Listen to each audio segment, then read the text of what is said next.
Okay guys, good afternoon. We're going to be talking about blood today. We're getting into the cardiovascular system.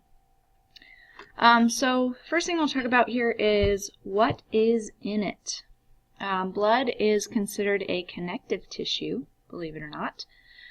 It's composed of some scattered cells within what we call a non-cellular matrix or a fluid.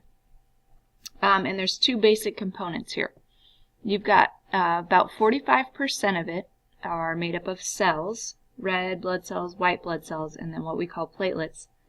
And then the other 55% is plasma, which is a whole mixture of stuff.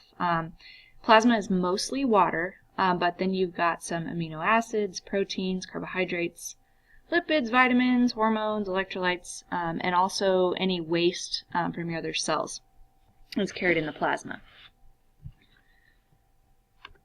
Okay, so the two components of blood, that 45% that's made up of cells is called, we call it hematocrit. And when they take a blood sample, the volume of blood cells in that sample is typically about 45%, and we call that hematocrit. The remainder of that sample is going to be plasma, which is 55%, usually. So if you're trying to get a blood cell count, they'll place a sample of your blood in a test tube and they'll place it in a centrifuge and spin it out, and the hematocrit is more dense, so it will sink to the bottom, and that should be about 45%. So this is what it would look like.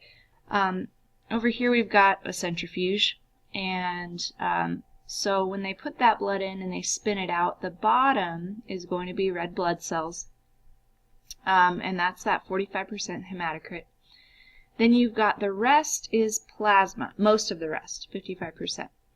Now, you have this little tiny sliver, which we call a Buffy coat, and that has got platelets. Now, if you guys remember way back first semester when my mom talked to us via Skype, she talked about platelet-rich plasma therapy on patients with hair loss. And this 1% or less than 1%, this Buffy coat, is where they get their platelets. So she actually showed you guys a sample of real blood that they took. But if you'll remember, you've got that hematocrit on the bottom, 45%, and then the rest is plasma. And remember, plasma is made mainly of water. There's some other stuff in there too. So this is what it would look like in a real test tube. On the left you have the sample straight from the body, straight from the patient.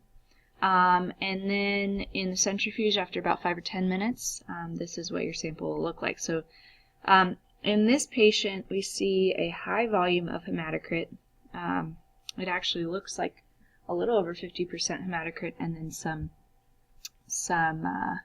plasma at the top. Okay, so there are 3 types of blood cells, and this is just a little diagram of a blood vessel that has been opened up. The 3 types of blood cells we're going to talk about are the white blood cells, the red blood cells, and the platelets.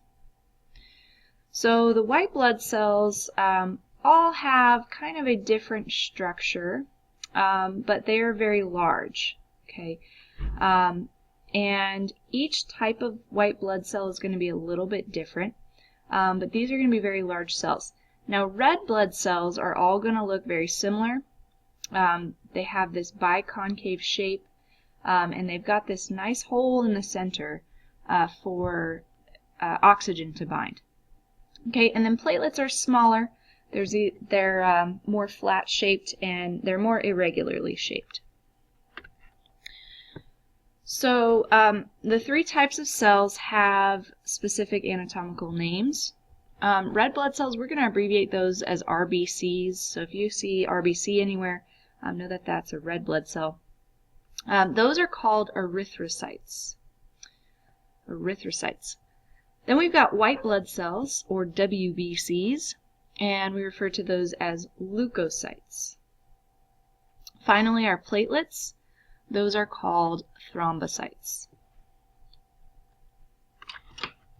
Specifically, erythrocytes are in the shape of a biconcave disc, and you'll want to draw a picture of this in your notes. So you've got it's a circular cell, but if you look at it if you take a cross section of it, you can see that it's concave on both sides.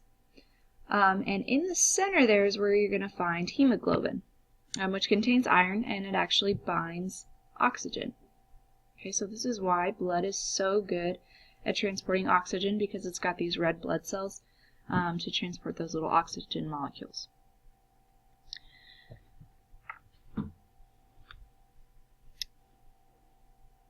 Okay, in a sample of blood, so that, for example, that hematocrit we were talking about earlier, if you take a cubic millimeter, okay, which is about the size of a dot of pencil on your paper, you're going to have about 5 million red blood cells in a cubic millimeter. That's how small they are. We've got a lot of them in the body, and we need a lot of them to carry oxygen all over. They also carry carbon dioxide, but we'll talk about that later.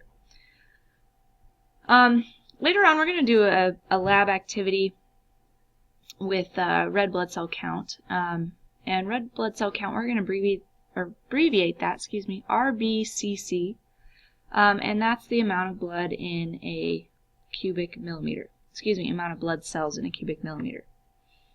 Okay, typically it's about 5 million is in RBCC, and that's kind of your average there. That's what you would want to find in a healthy sample. Now, the interesting thing about red blood cells is they lack nuclei, so they will not divide, and that's why they're produced in that bone marrow. Okay, so the red blood cells actually come from stem cells that are found in the bone marrow. So they don't have their own DNA. They come from different cells originating in our bone marrow. Okay, so continuing to talk about red blood cells, or erythrocytes, and speaking of blood cell formation, the anatomical or scientific name for blood cell formation is hematopoiesis. So when we talk about forming red blood cells from here on out, we'll say the word hematopoiesis. A red blood cell typically lives for about 120 days, and then they'll die off after that, and they are phagocytized, meaning they are eaten by another cell in the liver and the spleen. Okay, so main functions of red blood cells, as we've already mentioned, they transport oxygen through the body. They also pick up carbon dioxide. So after that oxygen has been spent by the muscles in the mitochondria of the muscles, CO2 is one of the byproducts there, and so that's picked up in your cells by these red blood cells and carried back to the lungs to be reoxygenated. So hemoglobin is the transport protein that's found in, transport molecule that's found in your red blood cells. So it's right in the center, and it is that molecule that combines with oxygen to transport it. So oxygen will bind to hemoglobin, which is transplanted deep into that red blood cell right in the center. Now, if there's plenty of oxygen in the blood, we are going to call this oxyhemoglobin, or it's oxygenated. Okay, and that's going to be a bright red color. Deoxyhemoglobin is when we're not carrying much oxygen. It's more CO2, and it has a bluish red tint to it. Okay, here's how gas exchange happens in the blood vessels. So you have a little capillary here, Okay, and so if this is the end of the capillary where your body tissues are, let's say blood is flowing this direction, okay, and this is a capillary in your lungs. So over here is your body, and then here is your lungs right up here. Alveolus is one of the names of one of the structures in your lungs, and this is where the gas exchange occurs. So after that oxygen has been spent in the body, the blood cells pick up CO2 and they're going up here towards the heart. Okay, so we have this passage. There is a little bit of oxygen in those blood cells still, but the concentration is higher of CO2. So what's going to happen is you have this huge concentration of oxygen in your lungs. So you have about 104 millimeters of mercury of pressure of oxygen in your lungs compared with the 40 millimeters of mercury of carbon dioxide. So we have this huge amount of oxygen, and what's going to happen is because there's more oxygen on this side, that oxygen is going to diffuse across the membrane to oxygenate the blood. So now we have this switch where we trade oxygen for CO2. That CO2 leaves the capillary, goes into the lungs. Oxygen leaves the lungs, goes into the capillary. So now we have this concentration of high oxygen and low CO2. Now that blood can go back to the body and provide oxygen wherever it's needed.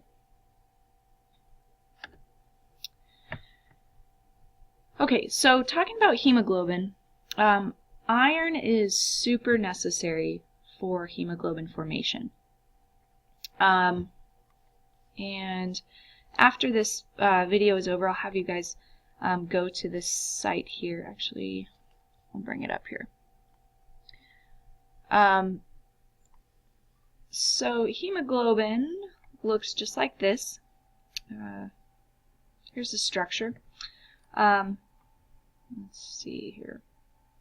So here's the structure, and we can see that it's a pretty complex organic molecule, but we've got iron right smack dab in the center, and we have one of these in each red blood cell. Get rid of that. Okay, so you may have heard of anemia, or people that are anemic. Some of you may even be anemic or slightly anemic. All that means is you have too few red blood cells. Okay, so you're not able to transport oxygen quite as well because you don't have all these hemoglobin molecules that are binding oxygen in your red blood cells. Some symptoms of anemia include fatigue, decreased energy, weakness, shortness of breath, lightheadedness, palpitations, or like your heart is racing, and even looking pale. Anemia is pretty easy to treat if it's mild, and all you really need to do is take some iron supplements, and that usually helps increase your red blood cell count. Okay, so we talked about the formation of blood cells in the bones. It's called hematopoiesis. Specifically, red blood cell formation or erythrocyte formation is called erythropoiesis. And in order for this process to happen, a special hormone needs to be secreted by the kidneys, and that's called erythropoietin. There are a few other vitamins that are required, vitamin B12 and folic acid, for this process. But erythropoietin is a necessary hormone secreted by your body when red blood cells need to be formed. So when you give blood, your body naturally senses that you're depleted of blood, and so your kidneys are going to release this hormone to prompt the formation of more red blood cells. Now, erythropoietin for short is called EPO, and you guys are going to read an article today about EPO and what we know as blood doping. So you'll go ahead and answer these questions about the article on EPO and doping.